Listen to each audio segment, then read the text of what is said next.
Dear student, today we will do geography chapter number 2, land, soil, water, natural vegetation and wildlife. In this chapter we are going to about the land, what is land, soil, about the soil profile, types of soil, water. I know that you have already read about these 2 to 3 topics. Okay, but in detail we are going to read in this chapter. Natural vegetation, you know that, like the forest, okay, trees, and the wildlife means the animals. So now let's we start our chapter. Okay, now land. Land is among the most important natural resources. As we all know that the nature has provided some gifts to us, like water, soil, air, okay, wildlife. These are natural gift to us. Okay, nature ने, प्रकृति ने ये हमको gift किया है, इसे हम natural resource भी कहते हैं. तो land is among the most important natural resource. इनमें सबसे इम्पॉर्टेंट हम कह सकते हैं नेचुरल रिसोर्स हमारा लैंड है. Why? All the human activities, आपको मालूम है, all the human activities like the construction of the road, building dams, okay, all this take, or the farming, okay, all this takes place in a land. It cover only about the 30% of the total area of the earth surface, and all the parts of these small percent are not habitable. अब देखिए, its cover only the 30%. तो अगर हम ये बात करते हैं, everyone know that the most of the part of our earth is covered with the water. आप लोगों को मालूम है कि हमारे अर्थ का आधे से ज़्यादा हिस्सा जो है वो पानी से घिरा हुआ है या पानी ने कवर कर रखा है. अब बचता जो लैंड का हिस्सा है वो 30%. तो ये क्या पूरा 30% जो लैंड एरिया हमारे पास है, क्या वो हमारे रहने लायक है? क्या वो कंस्ट्रक्शन वर्क के लिए सूटेबल है? क्या वो फार्मिंग के लिए सूटेबल है? नो. ओनली 30% में से कुछ फ्यू परसेंट ही ऐसा हिस्सा हमारे ह्यूमन को मिला है जो वो अपने एग्रीकल्चर के लिए, कंस्ट्रक्शन वर्क के लिए यूज़ कर सकता है. Okay, now let's we see the uneven distribution of a population in a different part of the world is mainly due to the varied characteristics of the land and the climate. Okay, अगर हम ये देखते population distribution, ठीक है, population distribution भी uneven है. Why? Only because of the land. अगर हम माउंटेनियस एरिया की बात करें तो वहाँ पे पॉपुलेशन कम है. अगर हम प्लेन एरिया की बात करते हैं तो वहाँ पे पॉपुलेशन ज़्यादा है. क्यों? क्योंकि लैंड जो है वहाँ हमें वाटर मिलता है. ओके, हमें एग्रीकल्चर प्रोडक्ट्स ग्रो करने के लिए सफिशिएंट लैंड प्रोवाइड होता है लैंड प्लेन एरिया में. तो इस प्रकार जो पॉपुलेशन का जो डिस्ट्रीब्यूशन है वो भी इन पे डिपेंड करता है लैंड के ऊपर. Okay, the rugged topography, steep slopes of the mountain, low lying area are susceptible to a water logging desert area, thick forest area are normally sparsely populated. अब देखिए, यहाँ पे हम बात कर रहे हैं कि ऐसा कौन कौन सा एरिया है जहाँ पे पॉपुलेशन एकदम नाम मात्र के या बिल्कुल ही नहीं होती. तो अगर हम बात करते हैं तो माउंटेनियस एरिया, वहाँ बहुत कम पॉपुलेशन सर्वाइव कर पाती है. सियाचिन ले लीजिए आप, है ना, लद्दाख का एरिया भी लीजिए, वहाँ पे पॉपुलेशन ऑब्वियसली है पर compare to the plain area बहुत कम है. आप सहारा डेजर्ट ले लीजिए, वहाँ पे पॉपुलेशन बिल्कुल ही नहीं है. ठीक है, आप पोल के तरफ का एरिया देख लीजिए, जो नॉर्थ पोल साउथ पोल के एरिया अगर आप देखते हैं तो वहाँ पे भी पॉपुलेशन नहीं है. So in this way we see that only the few percent of the land is available for the human activity. तो इस प्रकार हमने क्या देखा कि ह्यूमन एक्टिविटी के लिए हमारे पास 30% में से बहुत कम लैंड हमारे पास अवेलेबल है. Okay students, okay, now let's we see about the uses of the land. Land use for the different purpose such as the cultivation of the crops, forestry, grazing, live stock. तो हमने यहाँ पे क्या देखा, जो हमारा land है एक इम्पॉर्टेंट नेचुरल रिसोर्सेस है जो हमें कई सारी एक्टिविटी के लिए प्रोवाइड हुई है. जैसे हम लैंड एरिया में ही हैं, कल्टीवेशन का वर्क करते हैं, क्रॉप्स कल्टीवेशन करते हैं, फॉरेस्ट्री, बहुत सारे पेड़ पौधे ग्रो करते, ग्रासिंग, एनिमल, जैसे आपने देखा होगा गाँव में क्या होता है, एनिमल्स को ग्रास करने के लिए विलेज से दूर लेके जाते हैं. क्यों? वहाँ पे वो सफिशिएंट वहाँ पे ग्रासिंग का स्पेस अवेलेबल रहता है, ट्रीज़ रहते, इसी कारण.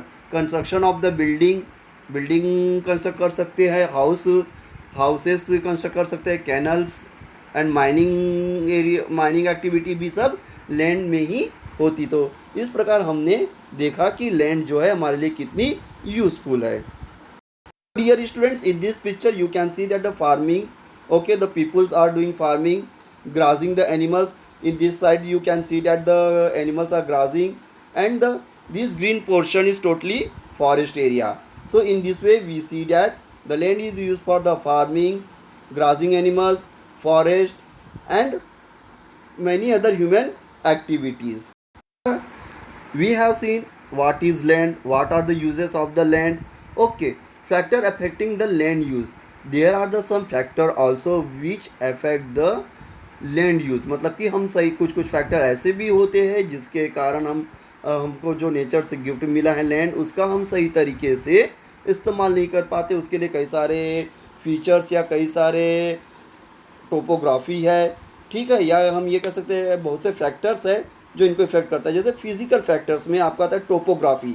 टोपोग्राफी मीन्स क्या होता है, उस एरिया की सॉइल की बनावट वगैरह कैसी होगी, है ना भाई. अलग अलग एरिया में आपको सॉइल अलग अलग मिलेंगी, जिसको मैं आगे समझाऊंगा आपको.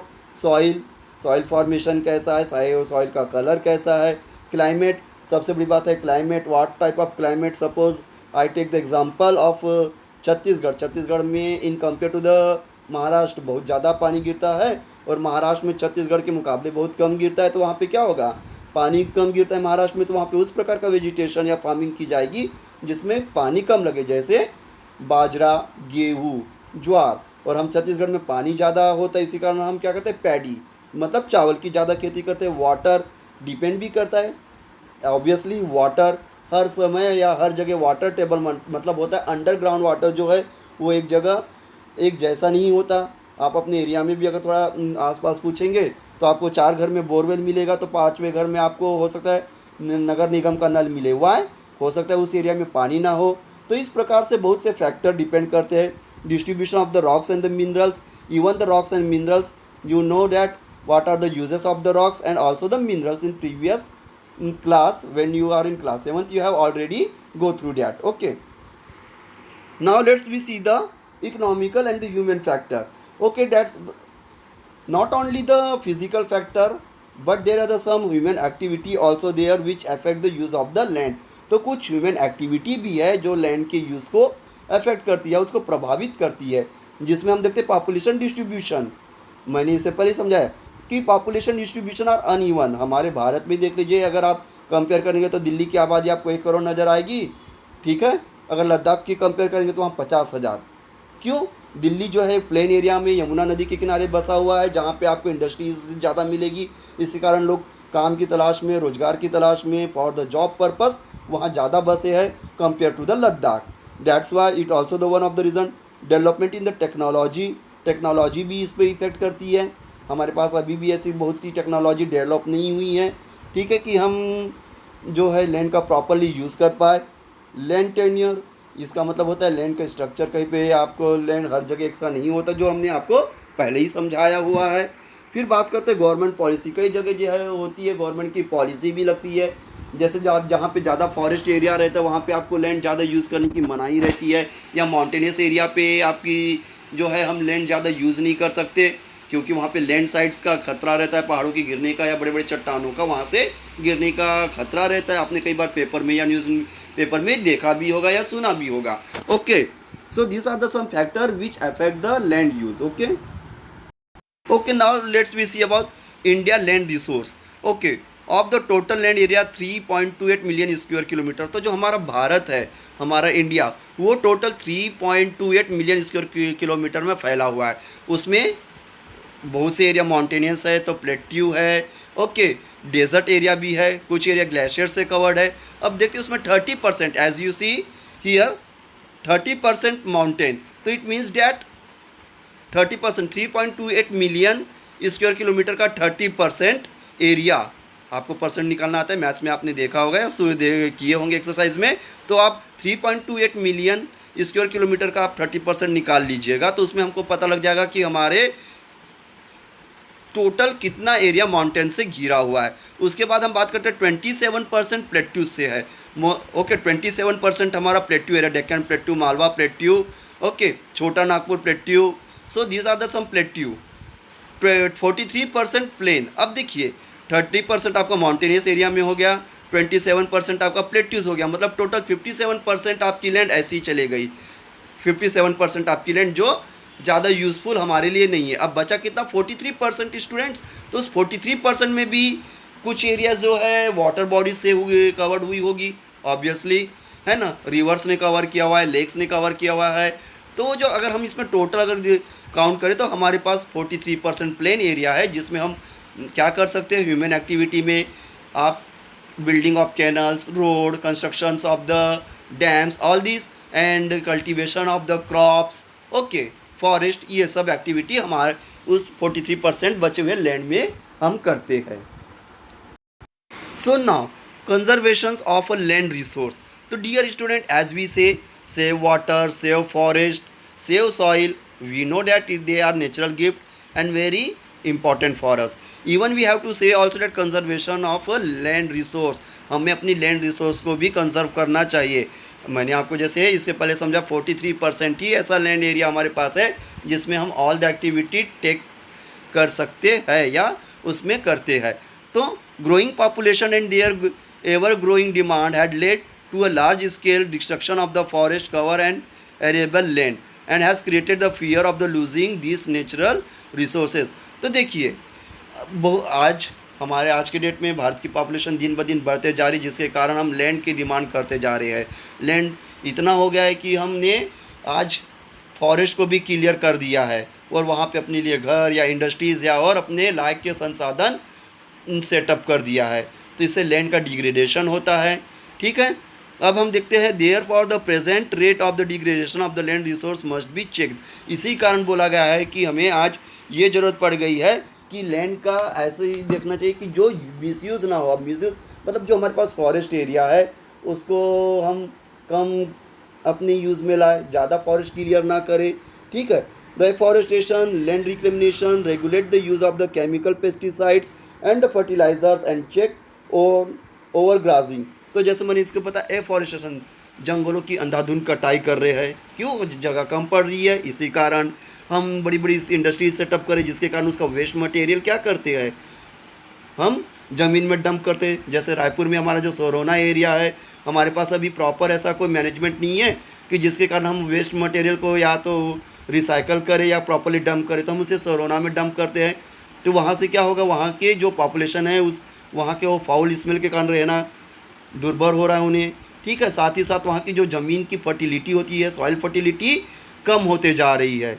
सो in this way we see how the land degradation are taking place. So we have the proper system, हमारे पास एक सा प्रॉपर सिस्टम होना चाहिए कि हम वेस्ट मटेरियल को सही तरीके से डंप करें।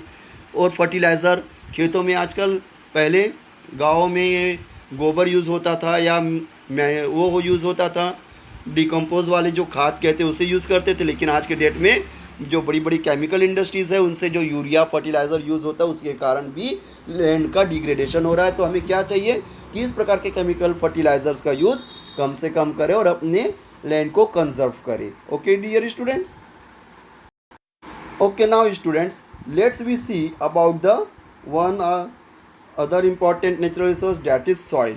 Soil is a mixture of the minerals, organic matter, gases, liquid and the merit of the organisms that can support the plant life. Actually what is the soil?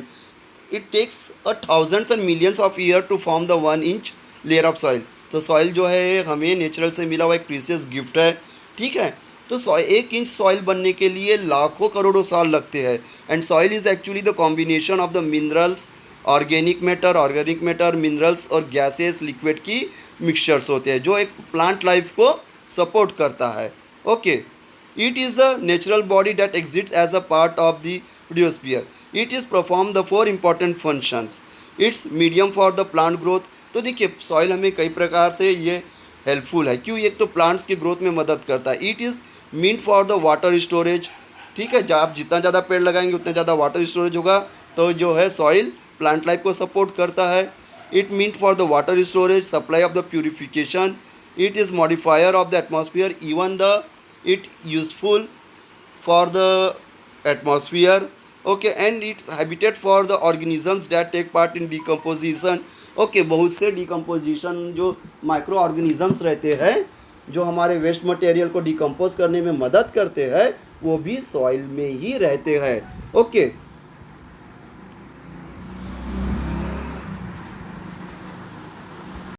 Now the students, let's we see the some factor which helpful in the formation of the soil. Okay, here you can see climate is the one of the important factor. Time भी है, ठीक है, जिससे बहुत मैंने जैसे इससे पहले बताया कि एक इंच सॉइल की जो लेयर बनने के लिए मिलियंस ऑफ ईयर्स लग जाते हैं.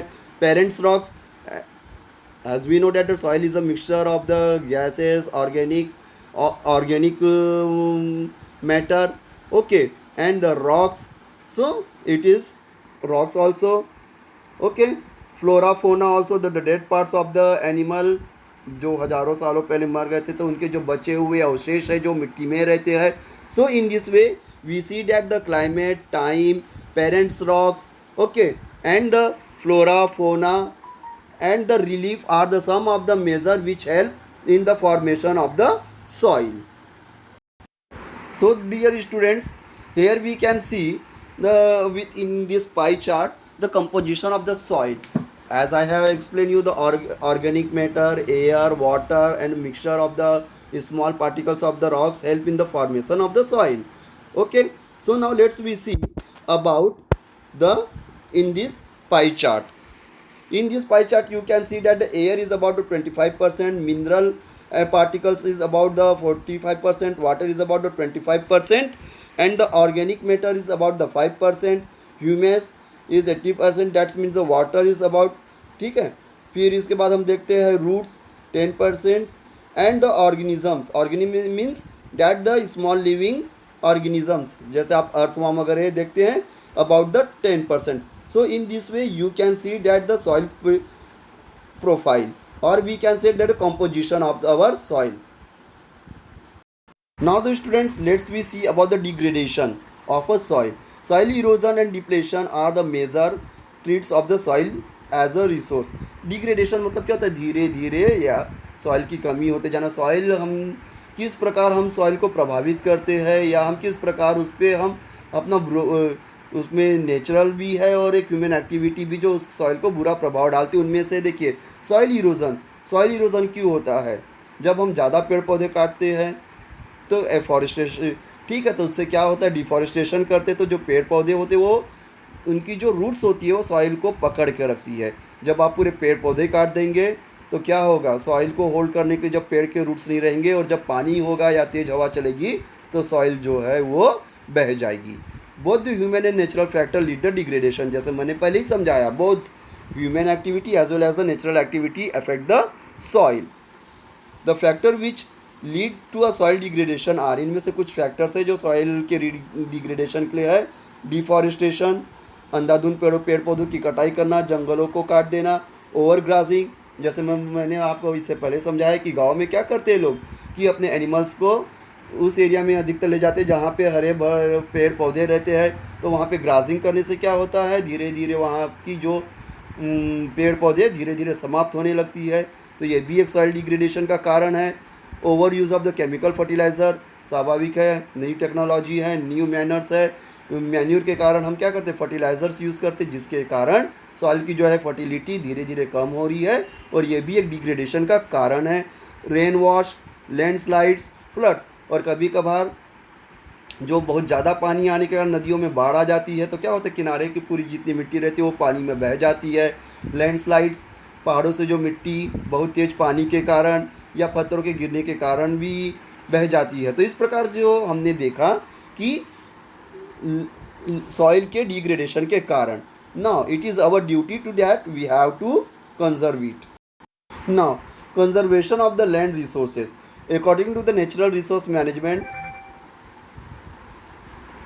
Division of the Departmental of the Agriculture and the Cooperation, Ministry of Agriculture, Government of India, we can conserve our land resource by adopting the following measures. So here are the some of the points suggested by our government, both by the state government, central government, and as well as by the agriculture department.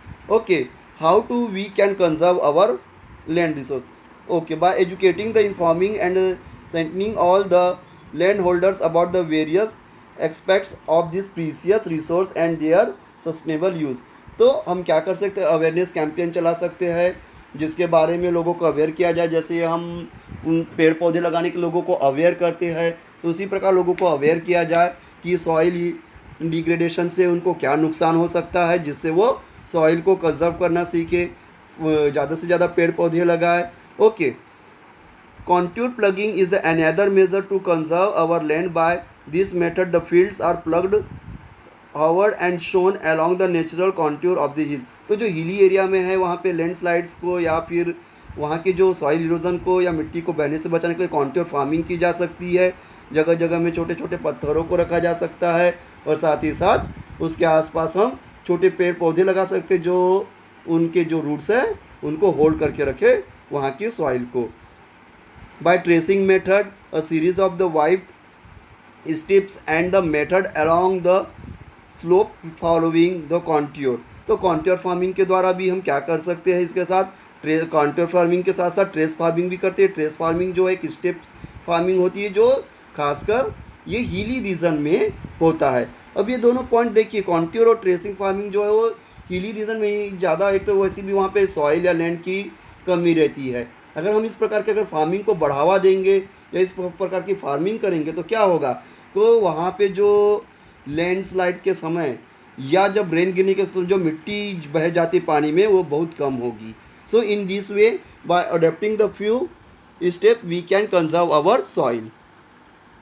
So the dear student, this is the part 1 of our this chapter. We will continue, okay, in the next class. Thank you.